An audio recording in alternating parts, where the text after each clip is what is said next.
একলব্য এমন একজন ধনুর্বীর যিনি রাজনীতির শিকার না হলে হয়তো অর্জুনের বিশ্বশ্রেষ্ঠ ধনুর্ধর হওয়া হতো না।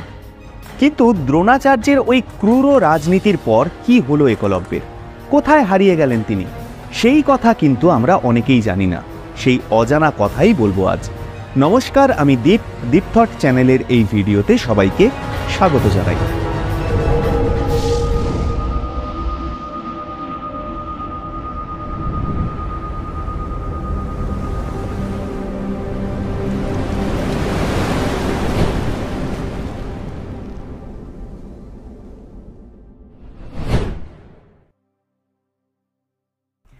একলব্যের ঘটনা তো আমরা সকলেই জানি। দ্রোণাচার্য স্বার্থসিদ্ধির জন্য একলব্যের কাছে গুরুদক্ষিণা হিসাবে তার ডান হাতের বুড়ো আঙুল চেয়ে নেয়।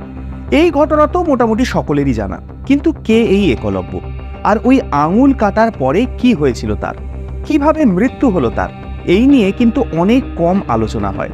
আর বিস্মৃতির অন্ধকারে তলিয়ে গেছেন এই মহান যোদ্ধা। বেঁচে থাকলে সে হয়তো হতে পারত অর্জুনের চেয়েও মহান ধনুর্ধর বীর।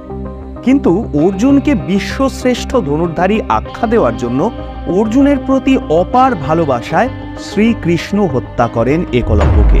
হ্যাঁ, শ্রীকৃষ্ণই হলেন একলব্যের হত্যাকারী। আজ রইল সেই কাহিনী।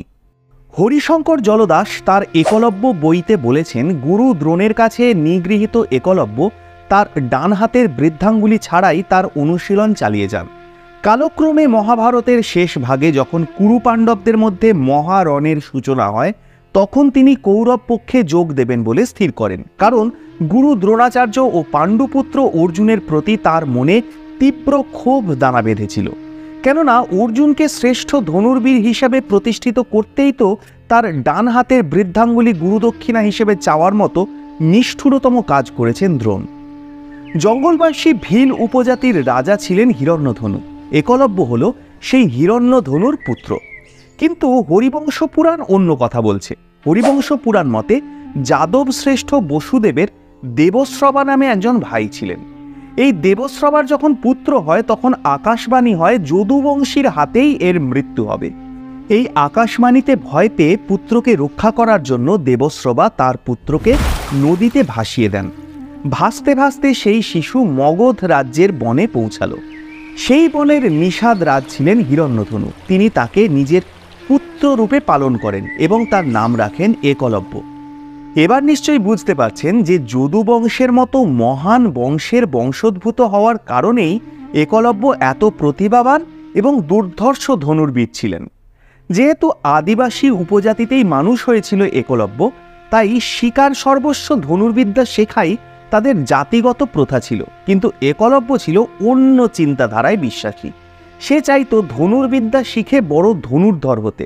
তাই ছোট থেকেই সেই ধনুর্বিদ্যার নানা কৌশল নিজেই শেখার চেষ্টা করত একলব্য। একদিন তার এই অভ্যাস দেখতে পান মহর্ষি পুলক মুনি। তার ধনুর্বিদ্যার আগ্রহ দেখে পুলক মুনি তাকে বলেন তার বাবার কাছে নিয়ে যেতে। একলব্য পুলক মুনিকে হিরণ্যধনুর কাছে নিয়ে যাওয়ার পর পুলক মুনি তাকে বলেন যে একলব্য মহা ধনুর্ধর হওয়ার ক্ষমতা রাখে। তাকে যেন সঠিক জায়গায় ধনুর্বিদ্যা অনুশীলন করার জন্য পাঠানো হয়।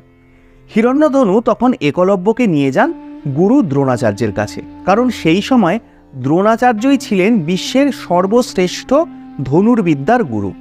কিন্তু হিরণ্যধনু নিচু জাতের হওয়ার কারণে দ্রোণাচার্য তীব্র অস্বীকার করেন একলব্যকে শিষ্য হিসাবে গ্রহণ করতে।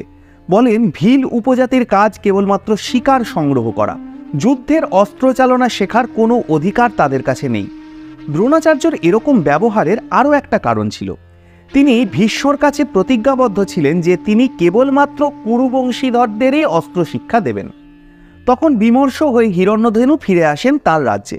কিন্তু একলব্য থেকে যায় দ্রোণাচার্যর কাছেই। শর্ত হয় যে একলব্য দ্রোণাচার্যর আশ্রমে শ্রমিকের কাজ করবে এবং রাজকুমাররা অস্ত্র শিক্ষা করার পর একলব্যর কাজ হবে বিভিন্ন জায়গায় ছড়িয়ে থাকা তীরগুলো সংগ্রহ করে এনে এক জায়গায় রাখা। এইভাবেই একলব্য দ্রোণাচার্যর আশ্রমেই একটা ঝুপড়িতে থাকতো আর রাজপুত্রদের অস্ত্র শিক্ষা দেখে দেখেই শেখার চেষ্টা করত। এইরকমভাবেই চলছিল দিন। কিন্তু একদিন ঘটে গেল একটা ঘটনা। রাজপুত্রদের সেদিন অস্ত্র শিক্ষা একটু তাড়াতাড়ি হয়ে গিয়েছিল। একলব্য দ্রোণাচার্যর রাজপুত্রদের শেখানো অস্ত্রবিদ্যা নিজে অভ্যাস করছিল লুকিয়ে, কিন্তু এই ঘটনা দেখতে পেয়ে যায় দুর্যোধন। তখন দুর্যোধন গিয়ে গুরুদেবকে সব বলার পর দ্রোণাচার্য রেগে অগ্নিশর্মা হয়ে তৎক্ষণাৎ তাড়িয়ে দেন একলব্যকে। একলব্যের কোনো অনুনয়ে বিনয়েই সেদিন দ্রোণাচার্য শোনেননি। একলব্য দ্রোণাচার্যর আশ্রম থেকে বিতাড়িত হয়েও সেদিন কিন্তু বাড়ি ফেরেনি। সে কাছেই আর এক আদিবাসী গ্রামে গিয়ে আশ্রয় নেয়, আর সেই গ্রামের অধিপতিকে অনুরোধ করে যে সে সেখানে থেকে অস্ত্র চালনা অভ্যাস করতে চায়। গ্রামের অধিপতি তাকে আশ্রয় দেয়, আর একলব্য দ্রোণাচার্যর একটা মাটির মূর্তি প্রতিষ্ঠা করে সেখানেই সেই মূর্তিকে সামনে রেখে ধনুর্বিদ্যার অভ্যাস করতে থাকে। এই ঘটনার বেশ কয়েক বছর পরে একদিন একলব্য ধনুর্বিদ্যার অভ্যাস করছিল। সেই সময় একটা কুকুর এসে চিৎকার করে করে তার মনোসংযোগের ব্যাঘাত ঘটাচ্ছিল। তখন বিরক্ত হয়ে একলব্য 7টা তীরকে এমনভাবে কুকুরটার মুখে মারে তাতে কুকুরটার শরীরে এতটুকুও আঘাত লাগে না, কিন্তু কুকুরটার মুখটা বন্ধ হয়ে যায় সেই 7টা তীরে। এই কুকুরটা কোনো সাধারণ কুকুর ছিল না, এই কুকুরটা ছিল দ্রোণাচার্যর আশ্রমেই থাকা একটা পোষা কুকুর। কুকুরটা ওই অবস্থাতেই ফিরে আসে আশ্রমে। কুকুরটার এই অবস্থা দেখে সকলেই বিস্মিত হয়ে যায় এবং সকলে এটা ভেবে অবাক হয় যে এমনভাবে কুকুরটাকে তীর মেরেছে এমন ধনুর্ধর কে আছে। তখন কুকুরটার সঙ্গে সঙ্গে তারা সকলেই গিয়ে পৌঁছায় সেই গ্রামে যেখানে একলব্য থাকত। গুরু দ্রোণাচার্য ক্রুদ্ধ হয়ে জিজ্ঞাসা করেন, আমার কুকুরকে আঘাত করেছে এমন স্পর্ধা কার আছে? একলব্য গুরুদেবের কণ্ঠস্বর শুনে এসে সাষ্টাঙ্গে প্রণাম করে বলে, গুরুদেব, আপনার কুকুর এক বিন্দুও আহত হয়নি, ওর শরীর থেকে এক বিন্দুও রক্তপাত হয়নি। তারপর একলব্য খুব সাবধানে কুকুরের মুখ থেকে 7টা তীর বের করে দিতেই কুকুরটা আবার স্বাভাবিক হয়ে গেল। এই অদ্ভুত ক্ষমতা দেখে দ্রোণাচার্য অবাক হয়ে গিয়ে তার পরিচয় জানতে চান। একলব্য বলে, আমি ভীলরাজ হিরণ্যধনুর পুত্র এবং আপনারই শিষ্য একলব্য বলে একলব্য তার বানানো দ্রোণাচার্যের মূর্তিটা দেখায়। তখনই দ্রোণাচার্যর মনে পড়ে যায় কয়েক বছর আগে একলব্যের কথা। আর একলব্যের এই অসাধারণ ক্ষমতা দেখে অর্জুন দ্রোণাচার্যর দিকে তাকায় শ্লেষাত্মক দৃষ্টিতে, কারণ দ্রোণাচার্য অর্জুনকে প্রতিজ্ঞা করেছিলেন যে তার মতো ধনুর্ধর এই ব্রহ্মাণ্ডে আর কেউ থাকবে না। তখন দ্রোণাচার্য কূটনীতির অবলম্বন করেন আর একলব্যকে বলেন যে তুমি যে আমাকে গুরু মানো, আমাকে দক্ষিণা দেবে না? একলব্য বলে সে যে কোনো গুরুদক্ষিণা দিতে প্রস্তুত। দ্রোণাচার্য গুরুদক্ষিণা হিসেবে একলব্যের কাছে তার ডান হাতের বুড়ো আঙুল চেয়ে নেন। এই কঠোর গুরুদক্ষিণার কথা শুনে সকলেই অবাক হয়ে যায়, কিন্তু একলব্য অম্লান বদনে দ্রোণাচার্যকে তার বুড়ো আঙুল কেটে দিয়ে দেয়। এই ঘটনাটা তো অনেকেরই জানা, কিন্তু এর পরে একলব্যের কি হয়েছিল? কোথায় গেল সে? হারিয়ে গেল? বিষ্ণু পুরাণ আর হরিবংশ পুরাণ থেকে জানা যায় একলব্য তার ডান হাতের 4 আঙুলেই ধনুক চালানো অভ্যাস করে মহা ধনুর্ধর হয়ে ওঠে। আর নিষাদ বংশের রাজা হওয়ার পর একলব্য জরাসন্ধের সঙ্গে যুক্ত হয়ে মথুরার উপর আক্রমণ করে আর যাদব বংশের সেনাবাহিনীর প্রচুর সৈন্যকে একা হত্যা করে। কৃষ্ণ তার এই 4 আঙুলে ধনুক চালানোর বিদ্যা দেখে বিস্মিত হয়ে যান আর এটা ভাবেন যে এই ধনুর্ধর যদি বেঁচে থাকে তাহলে অর্জুনের চেয়েও মহা ধনুর্ধর হয়ে যাবে।